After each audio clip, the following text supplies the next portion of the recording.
Здравствуйте, уважаемые подписчики, подписчицы и гости моего канала. Сегодня я хочу предложить вам вот такие маленькие пинетки-ботиночки для новорожденного. Посмотрите, как они выглядят сбоку. Они без люверсов, но выглядят очень симпатично. Нижняя часть темно-серого цвета. Но я буду вязать не одну пару. Я буду вязать в этот раз для двойни. Вторая пара будет вот такого симпатичного розового цвета.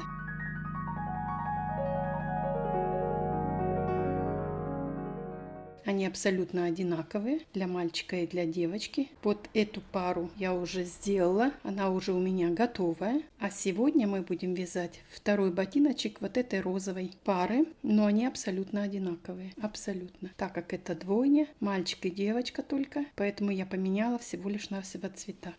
Итак, я приступаю. Если вам интересно, вяжите вместе со мной. Мне понадобятся нитки двух цветов. Для подошвы и для первых 3 рядов бортика мне понадобятся нитки темно-серого цвета и вот такие симпатичные розовые нитки. Нитки одинаковые. Я вот этот моток смотала в клубок, так как мне удобней. В 50 граммах 195 метров. Это полиакрил написано. Изготовитель Китай. Ножницы, 2 маркера, чтобы разметить переднюю часть пинетки.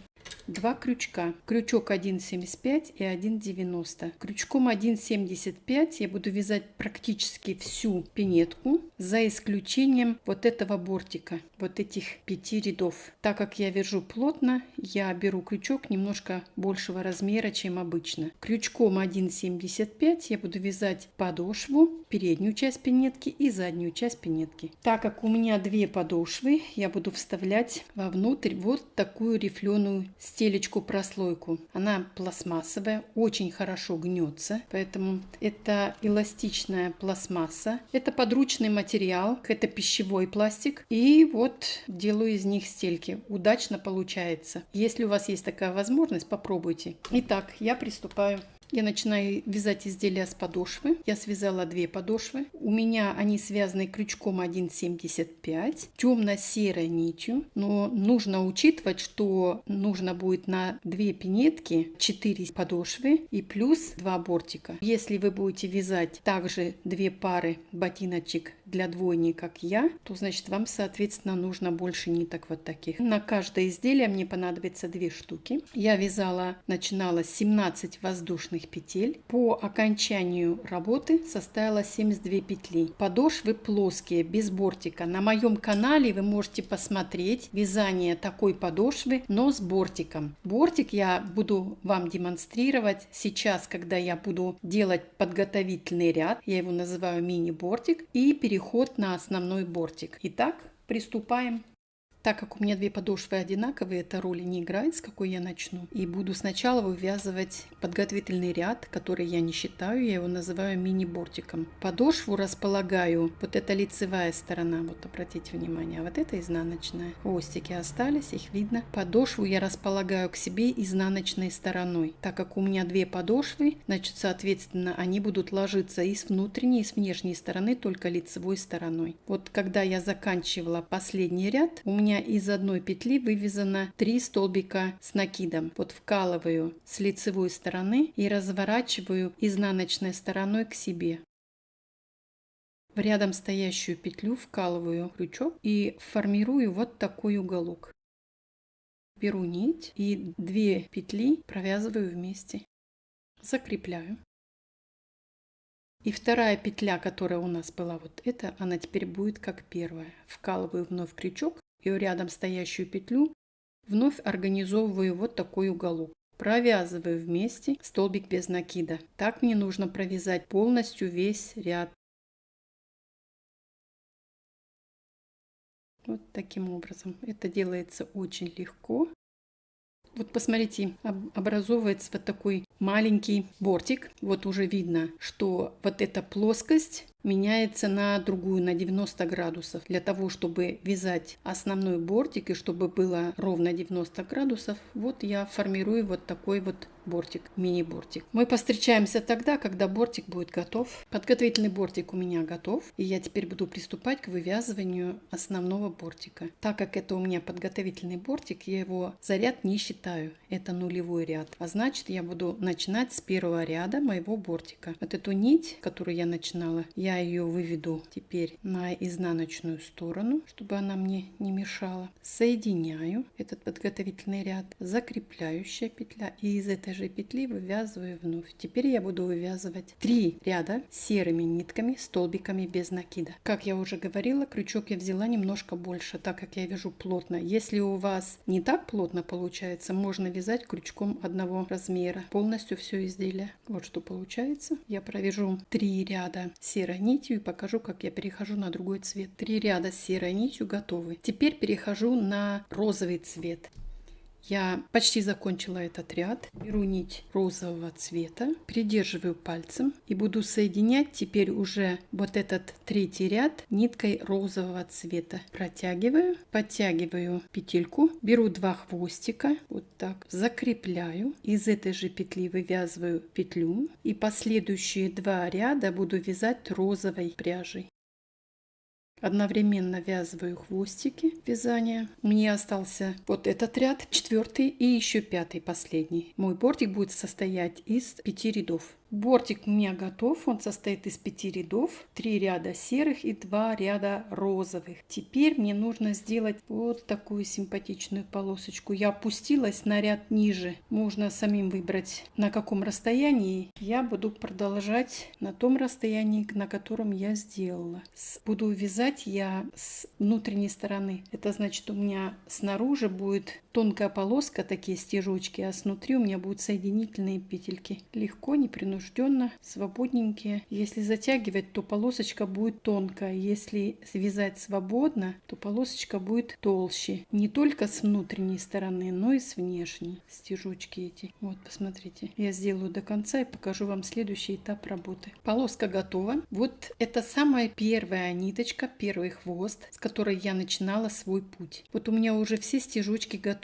Видите, все уже провязано. Но тем не менее, я вот с внутренней стороны ориентируюсь таким образом. Вот у меня нить осталась, я ее перекрываю вот с этой стороны, вот так. А вот эту аккуратненько вкалываю крючок вот с этой стороны и вывожу ее вот в эту сторону. Вот она. Подбираю ее. Вывожу вовнутрь и немножко подтягиваю, чтобы ее не было заметно. Чтобы не было заметно, что здесь уплотнение. Вот. Люблю все аккуратно. Вот посмотрите. Немножко подтягиваю, и практически они все стежочки по толщине одинаковые. Плотнее закрепляю, так как у меня 2 нитки здесь. Распределяю в разные стороны и все. И потом отрезаю хвостики. Вот. У меня появились новые элементы в моем вязании. Это маркеры. Маркерами я отметила на 2 части, но не на равной части. Передняя часть у меня состоит из 36 петель. Эти 36 петель как раз перед мысик и боковиночки. Продвижение маркером. Значит, начинать я буду вязать мысик с 8 петель. 36 минус 8 будет 28. 28 это на 2 части, на продвижение и увеличение мыса. 28 поделить на 2, это будет 14. С 15 петли я начинаю вязать мыс. 2, 4, 6, 8, 10, 12, 14, 15. Буду брать за полную долю.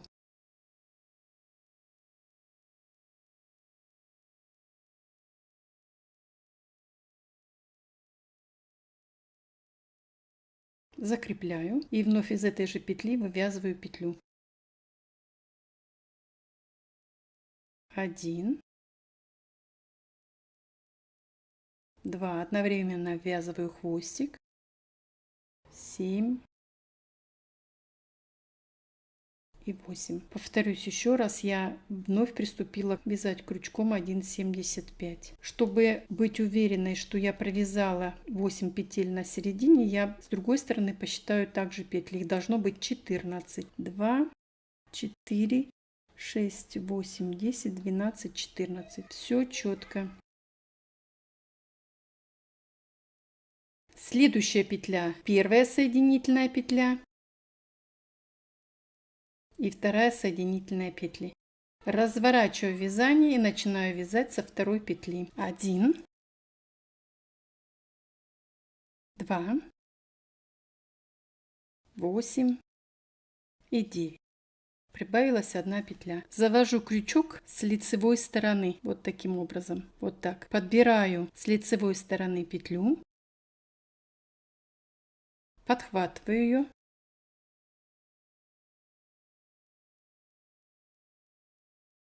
И делаю соединительную. Первая и вторая. Разворачиваю вязание без петли подъема и начинаю вязать со второй петли.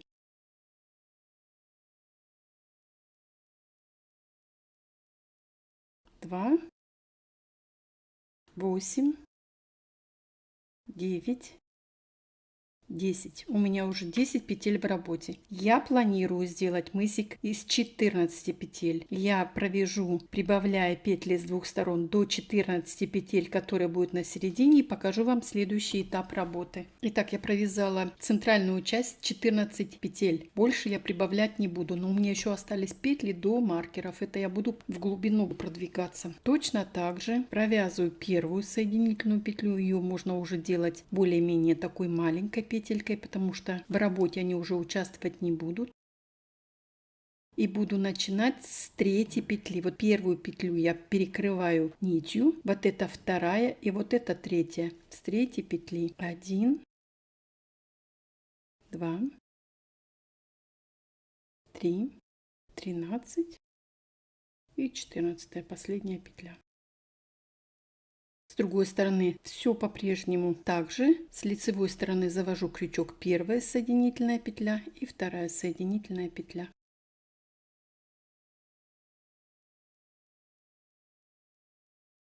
Также без петли подъема. Здесь уже удобней вам показать. Первая петля, вторая петля и третья петля. С третьей петли больше прибавлять не буду.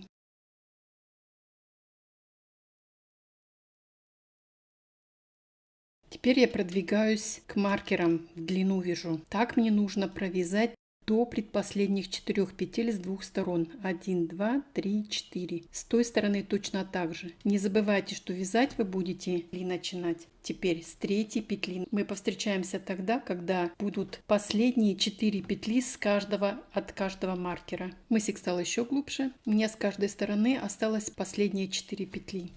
Их я буду немножко вязать по-другому. Я буду вязать не за полную петлю, как я перед этим вязала, а буду брать из середины петли за заднюю долю. И точно так же буду провязывать 2 соединительные петли. Все точно так же, только я буду брать не за полную петлю провязывать, а за заднюю долю. У меня образовывается с передней части вот такие полупетли. Мне они будут нужны при вязании задней части пинетки. Итак, я провяжу до маркеров и покажу вам следующий этап работы. Я провязала все петли и все ряды до маркеров. У меня больше нет петель. Не забыла оставить с каждой стороны по 4 полупетли с этой стороны и с этой стороны. Всего у меня в работе сейчас 14 петель. Для язычка я буду добавлять еще 2 петли. Этим самым я его немножко расширю. Я буду с первой петли вывязывать 2 петли и с последней петли я также буду вывязывать 2 петли. 2, 3, 15 и 16. Петля подъема. Теперь у меня в работе 16 петель. Язычок у меня будет состоять из 16 петель и 14 рядов в высоту. Я провяжу 14 рядов в высоту и обвяжу язычок, чтобы края язычка, вот все стороны были ровненькие. Встречаемся тогда, когда язычок будет готов. Передняя часть пинетки готова. Мысик и язычок. Язычок прямой. Я думаю, в этом сложности не было самостоятельно связать. Я его связала прямым 14 рядов в высоту и обвязала. Теперь буду приступать к задней части пинетки. Чтобы язычок мне не мешал, я его заправлю вовнутрь и буду начинать вязать. Вот у меня здесь 4 половинки петли. Так вот, я буду начинать со второй. Вот первую я пропускаю и буду вязать со второй петли. Закрепляю. И из этой же петли вновь вывязываю петлю полноценную. Хвостик подтягиваю и одновременно буду его ввязывать в вязание. Вторая полупетля и третья полупетля. Теперь я уже выхожу на основные петли, на полноценные петли и буду обвязывать заднюю часть пинетки столбиками без накида. Заканчиваю первый ряд, последняя полная петля и также подбираю первая полупетля, вторая полупетля, третья полупетля, четвертая полупетля и первая полупетля еще свободные у меня.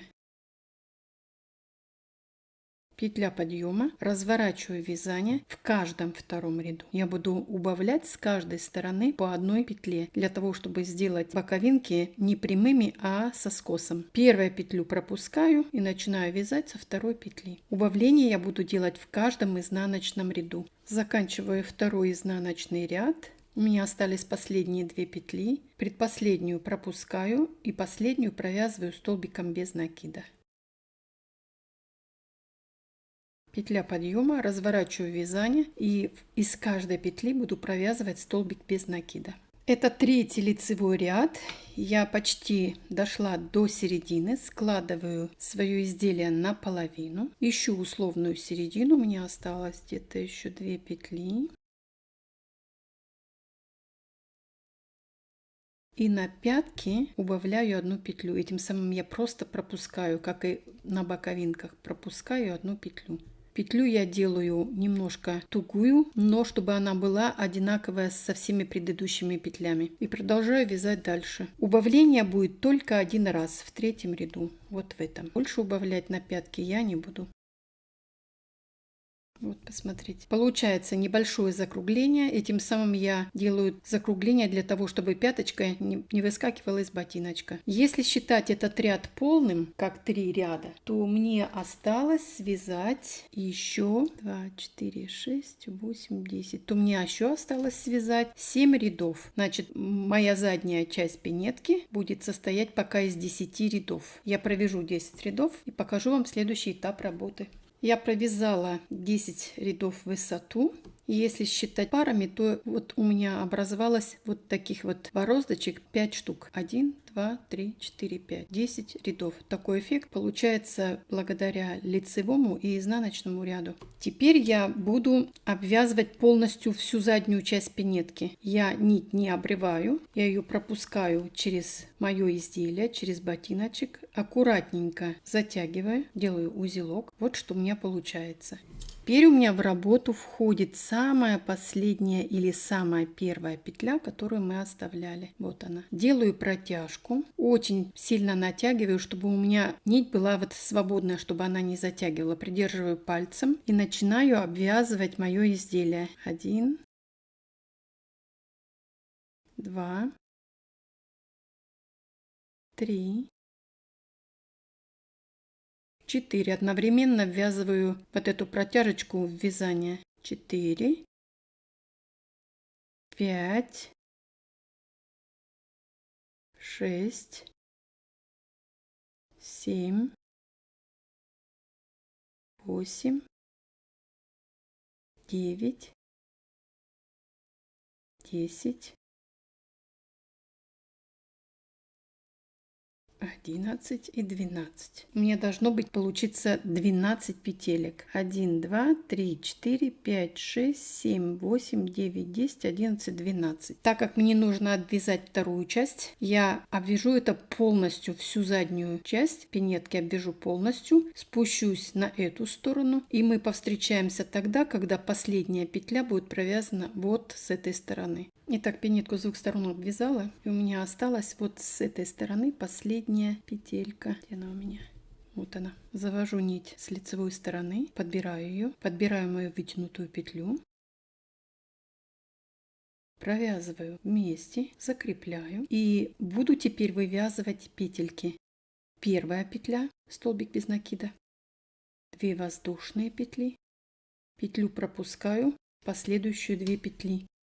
Столбиками без накида, это будут промежутки между петельками. Повторяю. 2 воздушные петли, петлю пропускаю, 2 петли, столбик без накида, 2 воздушные петли, петлю пропускаю, 2 столбика без накида и выхожу наверх. 1, 2, 3, 4. У меня образовалось 4 петли. Также провяжу заднюю часть пинетки. И здесь с этой стороны точно так же сформирую 4 петли. Что важно для вас? Чтобы последняя петля была только одна, когда вы будете заканчивать вывязывать. Если вы будете ориентироваться и у вас, например, останется 2 петли, то это уже будет скошенное вязание. Уже петельки будут неровные. Я сформирую с этой стороны петельки, покажу вам следующий этап работы. Петельки с двух сторон сформированы. Последняя петля у меня также была столбик без накида. Нитку не отрезаю и делаю немножечко вот такую вот удлиненную петельку. Самая первая петля, которую мы использовали уже, вновь вкалываю крючок, подбираю вот свою вытянутую петлю и провязываю вместе. Я ее просто вытягиваю на лицевую сторону. И теперь я буду укреплять свои петли. Я обвяжу полностью заднюю часть пинетки. В арочке также 2 столбика без накида, в промежутке столбик без накида, без всяких изменений. Только укреплю петельки. Вот вышла на вершину и также буду обвязывать верхнюю часть ботиночка для того, чтобы спуститься на эту сторону. Повстречаемся тогда, когда будет полностью этот ряд готов. Петельки обвязаны с двух сторон. Также не отрезаю нить. Вот сделала петельку, можно ее сделать немножко меньше. И у меня остался последний заключительный ряд розовыми нитками. Это укрепление петель верхней части пинетки для того, чтобы они не растягивались петельки. Точно так же ввожу крючок вот в самую последнюю петлю, которую мы уже использовали. Подхватываю вытянутую нить, провязываю вместе. И сразу без закрепления начинаю обвязывать с внутренней стороны соединительными петлями. Петли должны быть средние, не тугие и не очень свободные, чтобы не затягивать вязание и не делать его очень свободным. Вот таким образом. Посмотрите, что получается. С внутренней стороны получается соединительный кант. С внешней стороны вот эти стежочки, которых не видно, потому что они одного того же цвета. Обратите внимание на толщину канта теперь. Вот за счет соединительных петель толщина края увеличилась. Вот посмотрите, что здесь. Видите? Петельки растянутся на ту длину, которую вы сформировали, и больше растягиваться изделие не будет. Процедура эта очень простая, сложностей здесь никаких нету.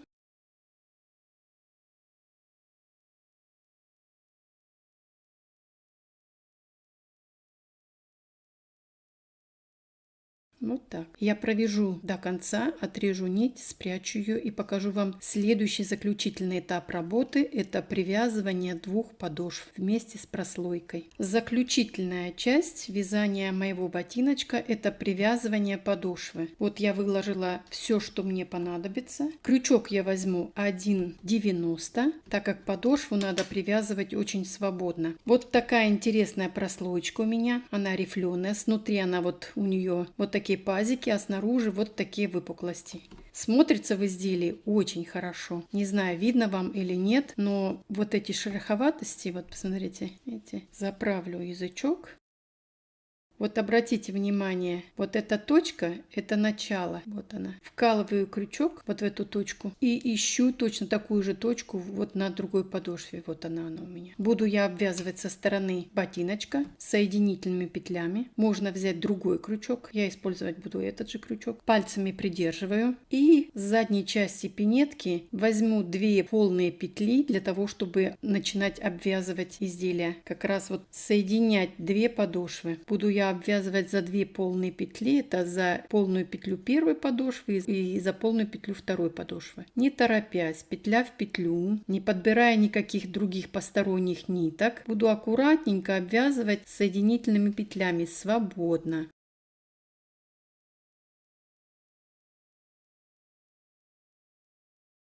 Вот так. Вот у меня уже получается платформочка на темном сером цвете, не очень хорошо видно. Она немножко увеличится, расширится за счет вкладыша. Этот вкладыш из подручного материала. Есть пищевые такие коробочки или контейнера. Мягкие, они бывают разные, но очень важно, чтобы они были эластичные. Их можно спокойно мыть, как и вместе с пинеткой, поэтому никакого вреда малышу это не принесет. Я провяжу примерно вот до вот этой стороны, вот примерно до этого расстояния, и покажу, как я вставляю вот этот вкладыш и обвязываю полностью мое изделие, полностью подошву. Ну вот, подошва почти обвязана, осталось небольшое расстояние, и я попробую сейчас вставить. Внешней стороной я буду ставить вот этими рифленостями, возвышенностями, а внутреннюю часть буду вот такой частью ставить, такой стороной. Аккуратно пальцем помогаю себе, проталкиваю так очень плотненько, подтягиваю 2 подошвы. Вот что получается.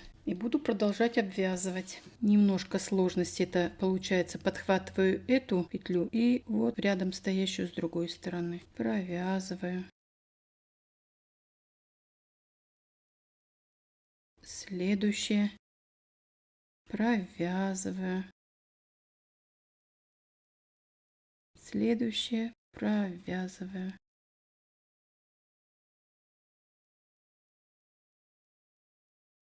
Вот уже расстояние уменьшается. И так до самого конца. Я обвяжу полностью подошву и покажу вам готовую пару. Ну вот, посмотрите, ботиночек готов. Очень красиво выглядит платформа. Вот подошва. У меня шнурок уже готов. На моем канале вы можете посмотреть вязание шнурка. У меня их там 2 вида. Плоский и полый шнурок. Это полый шнурок, он кругленький. Видите, мне нравится. Он выглядит объемно. Вот я сейчас себе помогу крючком вставить этот шнурок в ботиночек. Делю наполовину, чтобы длина шнурков была с 2 сторон одинаковая. Петельки еще очень маленькие. Они в процессе носки растянутся. Но пока они очень затянутые. Поэтому крючком очень удобно помогать себе. Вот посмотрите, что у меня получилось. А если вы были со мной, то я думаю, у вас точно так же красиво, как и у меня. Теперь замерю это изделие. Они должны быть очень маленькие, 9 сантиметров, малепусенькие. Пальчики 4,5, пяточка 3,5. Задняя часть до платформы, до подошвы, до первой 4,5. Боковинки 4,5. Глубина мысика 3. Ширина 4,5, 4,4 где-то. Вот такие ботиночки у меня получились, но они не одни. Вот одна пара, а вот еще одна для двойняшек. Убираю одну и оставляю одну пару. Вот такие симпатичные ботиночки-двойняшки у меня получились. Я желаю вам успеха в исполнении этой идеи или каких-то своих других. Вяжите в удовольствие, радуйте своих малышей, своих близких, своих друзей. Я желаю вам здоровья. До следующих встреч. До свидания.